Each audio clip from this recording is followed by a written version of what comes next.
Всем привет, друзья! На этот раз гостем моего интервью становится Климент Иванов. Как у тебя дела, Климент? Хорошо.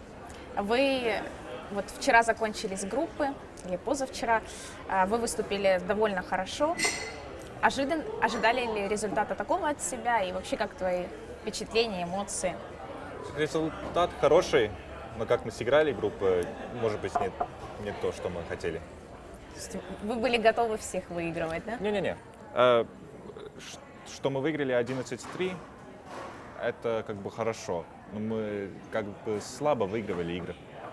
Поэтому у нас чувство не такое хорошее. Ну, команды подготовились к НТУ. Команды сейчас играют очень много этих героев, чем мы сыграли последние турниры. Все эти гирокоптеры, Queen of Pain на миде, на Easy Line, Тускары. Ну, Тускар пришел из Китая. Ну, все-таки какие-то Shadow Priest'ы, Абуз Стаков с Shadow Fiend'ом. Лешрак пришел тоже как бы от Европы, но не от нас. Лешрак просто имбалансный. Просто команда играет сейчас, как почти мы играли все эти турниры. Это хороший вариант, как играть, и поэтому нам трудно теперь придумать, что выиграть это. Конечно, мы знаем, может быть, даже самое лучшее, что делать против этого. Но мета поменялась, вот, получается, прямо перед International. Да. Хорошо. Мы вернемся к International. Знаешь, мне бы хотелось тебе задать такой вопрос. Вот ты в киберспорте уже находишься вот, на профессиональной сцене уже порядка 10 лет. Вот можешь сравнить себя сейчас вот, и раньше? Как ты изменился за это время? Какой подход, может быть, ты поменял к этому, ко всему? Расскажи вообще за свой жизненный путь. Что поменялся через 10 лет? Я думаю, что 10 лет назад я чувствовал, что это не так все трудно. Что выигрывать и дойти до этого, что все время как бы играть и не спать или что-то такие вещи. А теперь очень трудно все это делать. Теперь очень трудно выигрывать команды, дойти до этого, что ты получаешь все самые лучшие игроки как бы в команде. Ты как бы молодой и не чувствуешь это, что у тебя какие-то игроки в команде, кто очень слабые или лучше тебя. Ты просто чувствуешь, что ты все время можешь прогрессировать. А когда тебе 25, ты уже знаешь, что надо делать, как надо спать.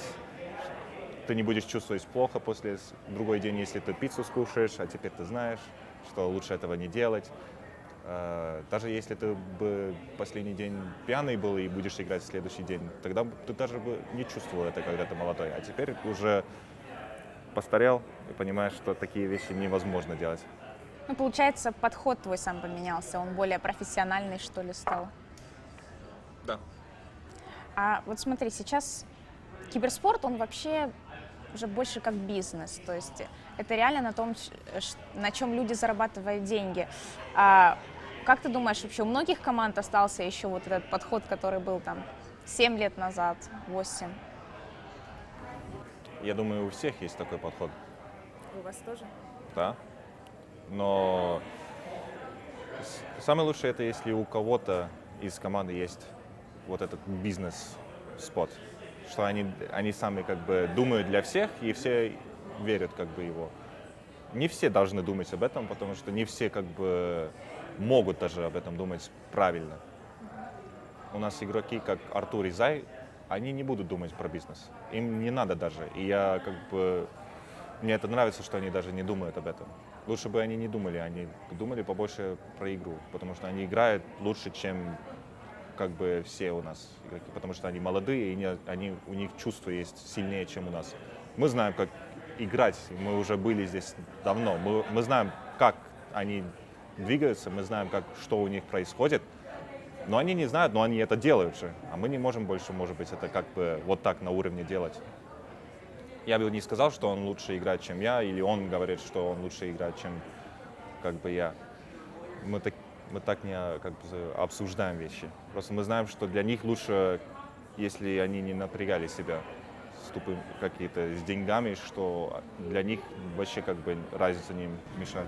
Пусть думает только об игре, правильно, чтобы ничего не отвлекало их. Да.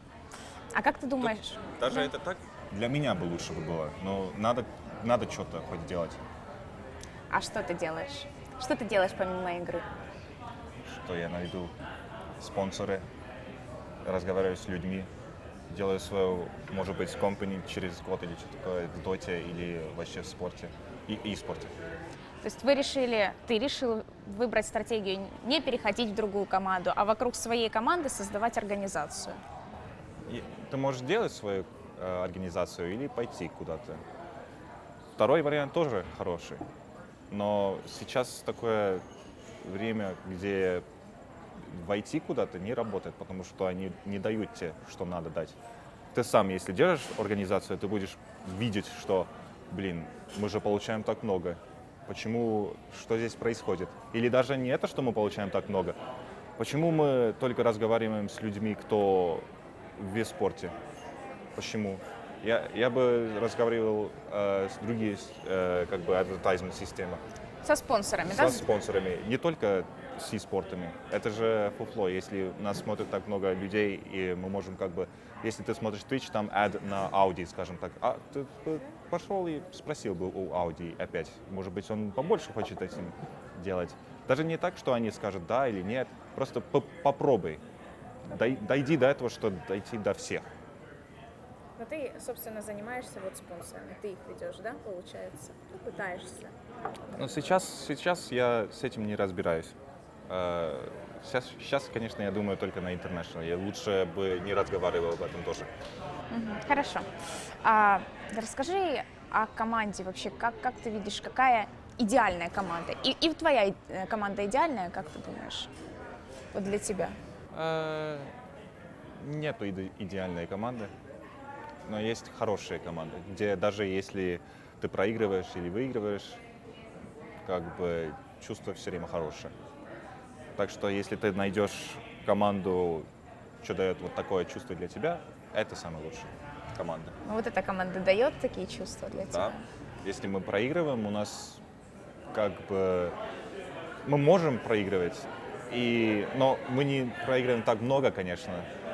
Я не смогу сказать, как все происходит, если мы проигрываем. Но скажем так, что даже если мы плохо играем, мы не давим себя, мы все понимаем, что мы люди, мы хорошие друзья. Это хорошо. А вот взаимоотношения у вас какие? Вы больше как друзья или вы больше как, знаешь, люди, которые просто нацелены на одну цель? Друзья, команда Secret происходит так, что я как бы Артура знал уже давно, он хотел со мной играть перед четвертый International, после третий International, скажем так. И не пошло, что-то не сработало, какие-то идеи, один игрок или два не хотели дойти до этого и остались там где-то, не буду я рассказывать, может быть расскажу, бла-бла, если интересно, но это не интересно как бы. Но теперь мы как бы играем в команде, с ним очень весело как бы, Зай тоже очень интеллигентный человек. И даже из-за этого, что вот какой-то человек, как Зай в команде, с кем ты можешь просто разговаривать вот так долго и просто смотреть на него так, как он. Когда я был 17, я просто был тупой. Смотрю на этого, он реально как бы интеллигентный человек. И поэтому весело как бы что делать. Густав, он такой тихий и непонятный иногда, и как бы, у него есть очень много эмоций внутри, но он что-то не может их как бы выразить или показать. И поэтому с ним тоже как бы весело, потому что я все время его толкаю, чтобы делать что-то, и он, может быть, когда-то и делает, тогда очень тоже весело. И Кура я уже знаю уже 10 лет, так что. В общем, хорошая комбинация, когда вы и дружите, и настроены. И у нас черный человек тоже. Кстати, вот черный человек. Вот. А он как тренер, как друг, как менеджер, что он вообще для вашей команды? Он и все эти вещи, что ты сказал. А вот могли бы вы без него существовать, добиваться таких же результатов? Или... Я бы сказал, что да, но не 100%. Может быть, на 90%. Как бы. Он помогает нам эти 10%, что у нас не хватает, может быть. И это достаточно. Это даже много, я бы сказал. И это хорошо. А бывают ли вообще у вас раздоры какие-то в команде? Раздоры? Ссоры в команде. Ссоры? Да. Like we hate each other? Вы в шуточной форме ненавидите друг друга. Да, мы шутим. Вот, но вот так вот серьезный какой-то было. Может быть, 14:37 имеет на них влияние такое, поговорить с кем-то может, помирить, с психологической точки зрения. Не, все время бывают какие-то такие вещи.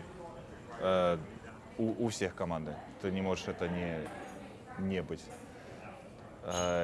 Я бы сказал, что в этом команде нету разницы у других. Как бы все время есть какие-то минусы. Как бы, если ты слишком много бываешь с людьми, тогда чего-то будет случиться и бла-бла. Я не могу сказать, что нет. Их есть. Но я думаю, что мы как бы люди, кто понимают, что этого надо фиксить. А вот Киборгмат, почему он вообще стал вашим менеджером? У него столько поклонников. У него была работа, чего ему не нравилось делать. И он спросил у меня, если он мог быть каким-то менеджером в этой команде. И я сказал окей. И он сказал окей. И теперь он просто сейчас это делает. Я думаю, что после этого International он найдет, или я даже найду, или мы вместе найдем что-то другое делать, чем он быть менеджером. Потому что менеджер в доте это неправильный, как бы, it's not a good point, not the correct word.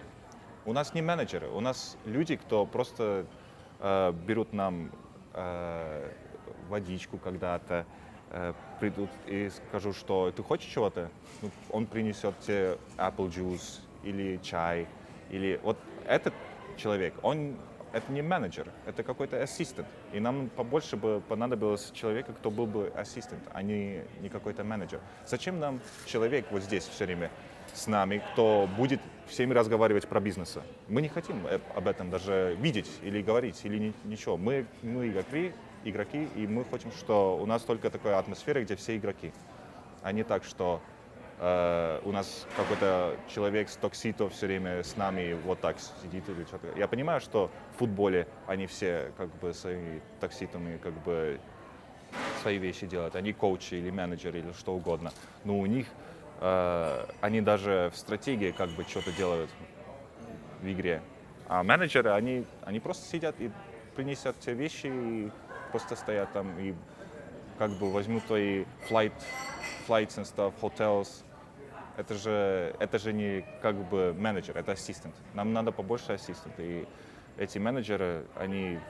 Когда-то было, может быть, времена, где ты не смог просто взять какого-то вот такого человека, и у тебя был тоже бы и менеджер какой-то. Может быть, он тоже самый человек должен быть. А теперь мы растем, и надо как бы поменять вещи. То есть Мэтью теперь будет вашим там главой менеджмента, но вы найдете человека, быть, да. который будет вам просто помогать в Да. путешествиях и все такое. Вот по поводу игры мы затронули тему, что ты говорил, не помню, как ты сказал, но вопрос в том, что влияет ли... Вот вы побеждаете в последнее время всех. Вот предыдущие турниры вы все выиграли. Может ли это сыграть какую-то злую вещь, знаешь, то, что у вас нет как таковых конкурентов, вы всегда впереди, и сложно развиваться, сложно тренироваться с кем-то, когда ты уже на первом месте? Или это неправильно? Когда-то такие проблемы были. Когда-то, когда я играл в Нави, и мы все время все выигрывали, чтобы мы даже играли против кого-то практики, мы просто не получили ничего от этих практик. Они бы лучше бы поняли, что мы делаем. Но это показывать, это бессмысленно было. Поэтому, может быть, иногда мы просто не играли. А когда мы стали проигрывать, мы тоже и тогда не играли. Поэтому мы стали проигрывать. И тогда это фуфло. Но сейчас этого не бывает. Сейчас есть очень много хорошей команды. и поэтому ты можешь с ними играть сколько ты можешь. Ты просто не хочешь показывать вещи. Иногда мы просто не хотим показывать вещи, что мы играем. Сейчас мета поменялся сразу. Я не вижу, что ничего поменялся. Я просто вижу, что все пикают героев, чем мы выиграли турниры. И все как бы доехали до этого, что надо вот эти герои брать. И вот теперь вот такая турнира. Вот, и может быть из-за этого, что мы не практиковались против других команд, они не дошли до этого сами, и теперь мы выиграли 4 турнира, и теперь мы на International, и все играют этих героев. У вас есть уверенность, что вы возьмете Аегис? Да, То есть вы приехали сюда за этим? все приехали сюда за этим, не только я. Понятно. А вот кто для вас будут самые жесткие конкуренты? LGD, которые в группе тоже бой дали? Ну, мы все знаем, что LGD сильная, мы все знаем, что ЕГЭ сильная. Другие команды я бы не мог поставить вот так, что они очень сильные. Vichy Gaming что-то у них не получается, у имперцев тоже как бы непонятно. Иногда выигрывает, иногда нет. И поэтому как бы я не смогу вот так просто сказать, что они очень сильные. Я знаю, что имперцы очень сильные. Как бы, если они дойдут до этого, что они хотят делать, тогда они получают свой режим и дойдут до этого. Даже если 4-е, 3-е, 2-е место, 5-е, для них это хорошо. Я думаю, что все, кто дойдут до топ-4, они очень сильные команды. И я думаю, Empire из них тоже. Vichy Gaming, они как бы рейд-босс были. Теперь они стали проигрывать, потому что все их как бы хотели выбить из турниров. И, может быть, они просто стали теперь lose confidence. А как ты думаешь, почему не получается у Нави играть?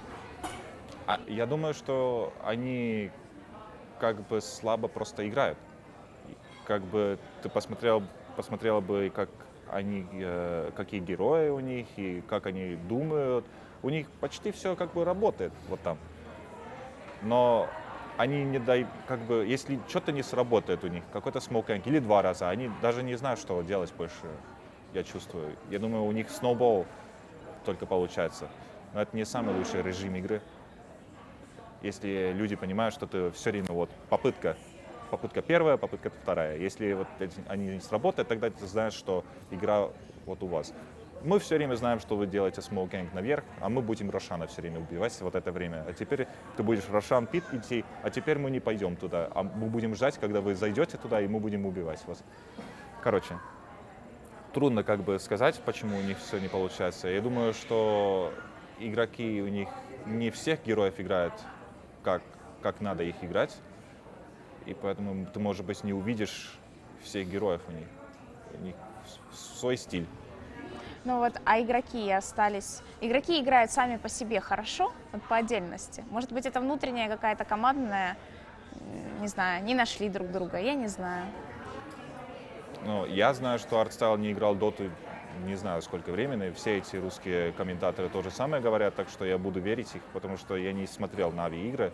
Мы даже не играли их, как бы... Мы не думали об них много, когда мы играли против них в группе. И поэтому даже я не смотрел, что specifically. Нави. Что сказать? Если у них получается, тогда у них получается. Если нет, тогда даже поменять во время турнира это очень трудно. Ну да, это, наверное, все уже знают. Смотри, для тебя это уже 5-й International. Какая вообще цель вот у тебя в жизни? Чего ты хочешь? Будешь ли ты после этого International играть? Я думаю, да. Зачем не играть? Не знаю. Мне нравится играть эту игру. И даже если я попробовал бы не играть, я думаю, что этого не получилось бы. У меня бы получилось бы лучше играть, чем не играть. Здорово. Ну вот где ты видишь себя через 5 лет? И что ты будешь делать? Играть? Будешь боссом организации? Может быть. Я как бы не знаю, все эти деньги, что ты можешь здесь на турнире выиграть, они огромные. Если у тебя есть мысли, что ты хочешь делать в жизни, ты можешь с этими деньгами очень много что делать. Я думаю, я сделаю очень много чего-то, что я люблю делать. И не так, ну, может быть, что-то с музыкой, может быть, свою студию делать, может быть, как бы просто построить какие-то вещи для себя в жизни. Вещи это что там? Это Не, дом? не покупать, а строить как бы. Дом я уже строю, но я хочу построить студию или как бы вот это мой следующий вещь, что я хочу делать. Все время беру вот так. Они все вещи подряд, но вот так. По одной. По одному. Ну хорошо, мы будем заканчивать это, наверное, интервью. Да. Спасибо тебе за время, которое ты уделил. Вот. И, ну, пожалуй, напоследок скажи что-то своим зрителям, поклонникам. Зрители из России. Спасибо всем, что смотрели интервью от navi.ru. Не, .ru. navigaming.com. navi.ru. Трололололо. Alright, goodbye. Пока, ребят, и до скорых встреч.